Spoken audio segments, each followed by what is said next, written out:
नमस्कार, मैं हूं कुमार गजेंद्र। जनपद ऑन द स्पॉट में आपका स्वागत है।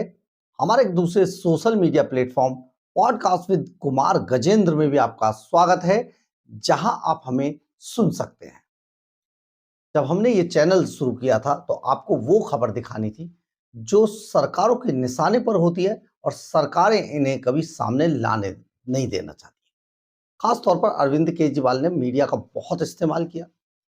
हर तरीके से खबर को रोकने के लिए उन्होंने जो प्रयास किए, ब्लैकमेलिंग की, एडवर्टाइजमेंट का पैसा रिलीज ना करने के नाम पर सारे मीडिया संस्थानों को ब्लैक किया। तब हमने ये चैनल बनाया और आपको हर वो खबर दिखाने की कोशिश की जो पर्दे के पीछे कुछ और कहती थी, बिल्कुल इसी तरीके से।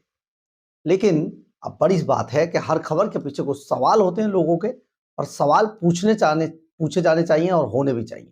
तो प्लीज, अगर आपको कभी कोई भी सवाल पूछना हो, कोई खबर ऐसी हो जो आप जानना चाहते हैं जिसके बारे में, तो आप अपने कमेंट्स बॉक्स में जरूर इस बात को लिखें।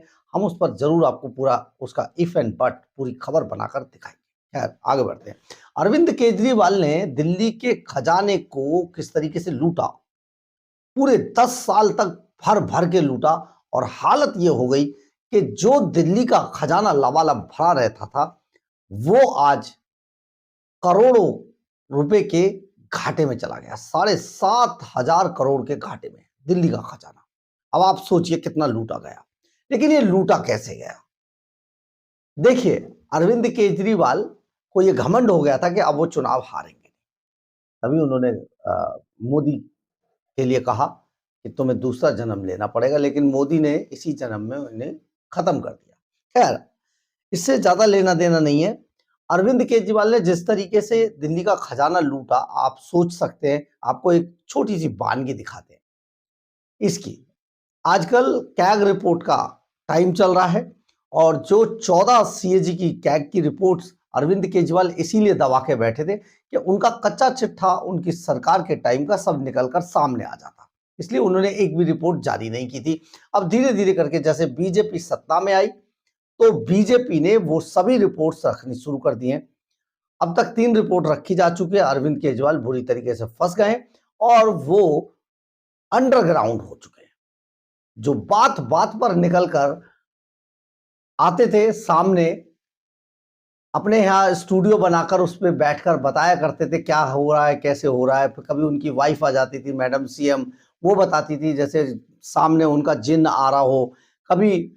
तो ये अब बंद हो चुका है। आम आदमी पार्टी की बोलती बंद हो गई है, और अब जो चल रहा है वो सिर्फ घोटाला चल रहा है। तो इसी घोटाले में एक बड़ी बात थी, अरविंद केजरीवाल ने अपने, देखिए, अरविंद केजरीवाल एंड कंपनी के ऊपर बहुत सारे मुकदमे चल रहे थे, सारी चीजें उन्होंने की, और उन मुकदमों के बीच में इतना पैसा वकीलों पर लुटाया दिल्ली के खजाने से कि दिल्ली का खजाना खाली हो गया। अरविंद केजरीवाल के बारे में सीएजी की रिपोर्ट में ये साफ तौर पर कहा गया है कि अरविंद केजरीवाल ने करोड़ों रुपए वकीलों पर, हाई कोर्ट से सुप्रीम कोर्ट, लोअर कोर्ट से हाई कोर्ट तक इतना पैसा लुटा दिया।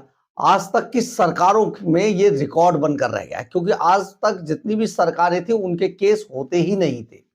शीला दीक्षित सरकार 15 साल तक रही, ऐसा कोई मुकदमा नहीं था कि शीला दीक्षित ने किसी बड़े वकील को करके अपनी जमानतें कराई हो या फिर उन पर पैसा खर्च किया हो। जो सरकार के वकील हैं वही लड़ा करते थे, और ऐसा होता भी था। लेकिन अरविंद केजरीवाल एंड कंपनी ने सारी सीमाएं लांघी। तो केजरीवाल ने वकीलों पर इतना पैसा लुटाया कि दिल्ली का खजाना खाली कर दिया।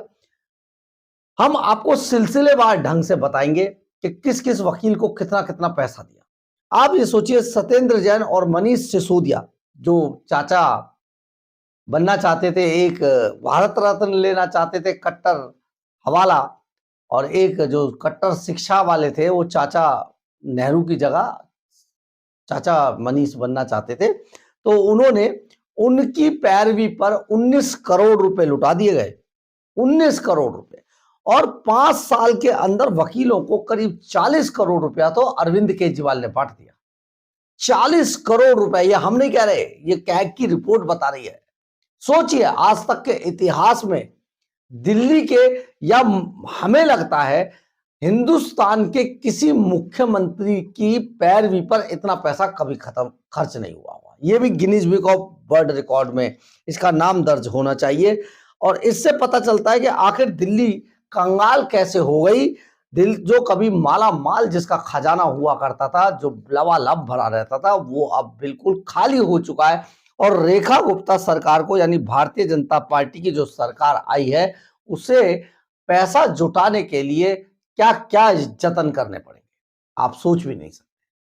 लेकिन सबसे बड़ी बात है, अरविंद केजरीवाल को आखिर ये छूट दी किसने दी? तो हम आपको इसका सिलसिलेवार ढंग से बताते हैं।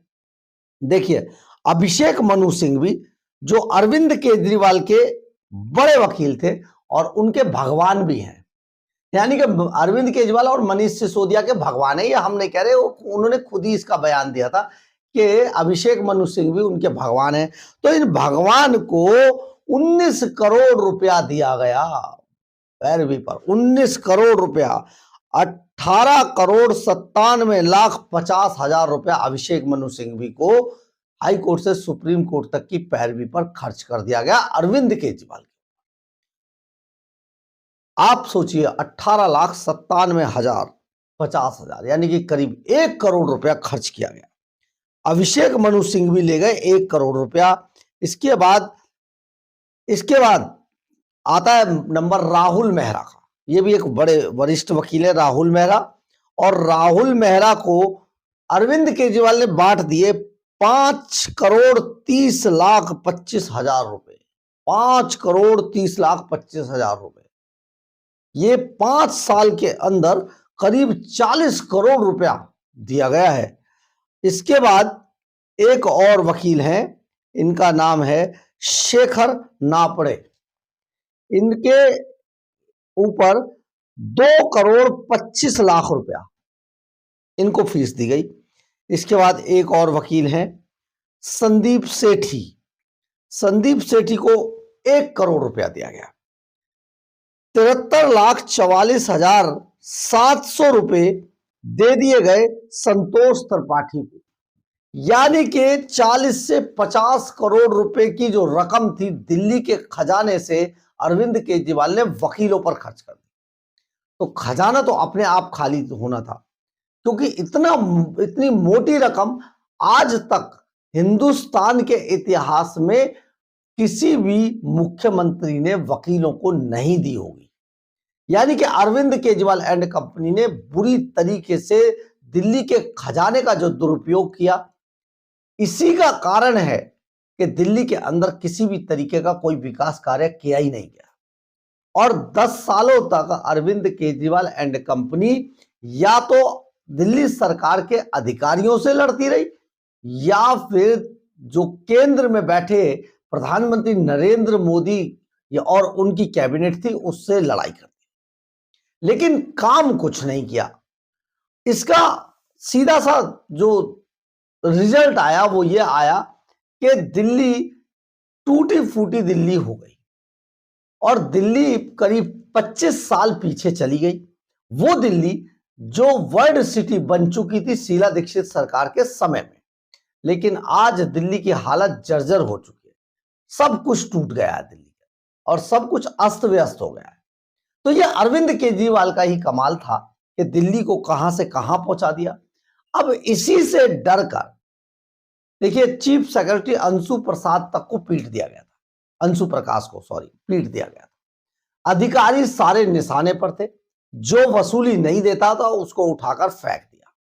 यानी हर आदमी से बांध दिया, भैया इतने पैसे चाहिए। स्कूलों तक को नहीं छोड़ा गया, अस्पतालों तक को नहीं छोड़ा गया, इनमें भी लूट मचाई गई। और गरीबों के नाम पे खोले गए मोहल्ला क्लिनिकों में तो करोड़ों नहीं अरबों का घोटाला कर दिया गया। तो ये जो पैसा अरविंद केजरीवाल ने दिल्ली के खजाने का लूटा है ना, अब अरविंद केजरीवाल उसमें बुरी तरीके से फंस चुके हैं, क्योंकि वकीलों पर इतना खर्चा नहीं होता। इसी से सबक लेते हुए जम्मू कश्मीर के मुख्यमंत्री उमर अब्दुल्ला ने एक बहुत ही जबरदस्त बयान दिया है। और इस बयान को अगर आप देखेंगे तो इससे पता चलता है कि उमर अब्दुल्ला बिल्कुल शुरू से ही, हालांकि उमर अब्दुल्ला इस मामले में बिल्कुल सटीक थे और उन्होंने किसी भी तरीके से अरविंद केजरीवाल को सही साबित करने की कभी कोशिश नहीं की। उन्होंने हमेशा इस आदमी को डांटने की कोशिश। हालांकि ये एक समय के बता रहे थे, बयान दे रहे थे जब जम्मू कश्मीर में बने थे कि अगर उन्हें कोई सलाह होगी तो हम दे देंगे, लेकिन आज वही उमर अब्दुल्ला इन पर कटाक्ष कर रहे हैं। सुनिए उमर अब्दुल्ला ने इनके बारे में क्या बोला, जो जम्मू कश्मीर के मुख्यमंत्री हैं। अगर हम जम्मू कश्मीर और केंद्र के साथ टकराव करते रहेंगे तो स्थिति फिर अरविंद केजरीवाल जैसी ही हो जाएगी। अगर लड़ेंगे तो अरविंद केजरीवाल जैसी स्थिति हो जाएगी। एक बार और सुनना चाहिए, अगर हम जम्मू कश्मीर और केंद्र के साथ टकराव करते रहेंगे तो स्थिति फिर से अरविंद केजरीवाल जैसी ही हो जाएगी। तो फिर आपको केजरीवाल जैसे नतीजों के लिए भी तैयार रहना होगा। ये उमर अब्दुल्ला कह रहे हैं, यानी कि केंद्र से लड़ना किसी भी तरीके से ये सही नहीं था। उमर अब्दुल्ला जैसा इंटेलिजेंट पढ़ा लिखा मुख्यमंत्री, युवा, ये जानता है कि कभी भी किसी स्टेट का या किसी भी नेता का भला केंद्र से लड़कर नहीं हो सकता है।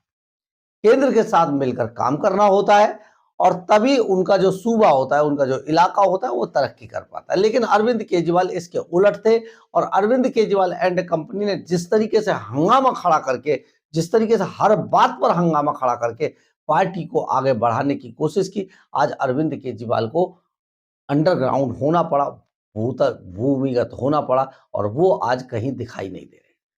अरविंद केजरीवाल की पार्टी लगातार टूटती जा रही है, लोगों का विश्वास घटता जा रहा है और केजरीवाल लगभग खत्म के कगार पर हैं। ले देकर पंजाब से थोड़ा सा उन्हें सहारा है, लेकिन पंजाब में बहुत दिनों तक पिच पर टिके रहना बेहद मुश्किलों भरा है। तो इसके लिए अरविंद केजरीवाल जहां आज बर्बाद हो चुके हैं, भूमिगत हो चुके हैं, अंडरग्राउंड हो चुके हैं, वहीं उमर अब्दुल्ला ने बहुत अच्छा बयान दिया है, जो सचमुच देश की तरक्की के लिए, जम्मू कश्मीर की तरक्की के लिए और देश के साथ मिलकर काम करने के लिए और देश को ऊंचाइयों पर लेकर जाने के लिए, यही सोच आज सबसे ज्यादा कारगर है। और इसी कारगर हथियार का इस्तेमाल लगभग सभी राज्यों के मुख्यमंत्रियों को करना चाहिए, क्योंकि उन्हें अपने राज्य के लोगों के प्रति जवाबदेही होती है और इस जवाबदेही को हमेशा 5 साल के बाद जनता उनसे जरूर पूछती है। बहरहाल, अगर आपको हमारी खबर अच्छी लगे तो आप इसे लाइक, सब्सक्राइब और शेयर जरूर करें। कमेंट्स बॉक्स में अपनी राय जरूर लिखें, इससे हमें बहुत बहुत बहुत ऊर्जा मिलती है। जय हिंद, जय भारत।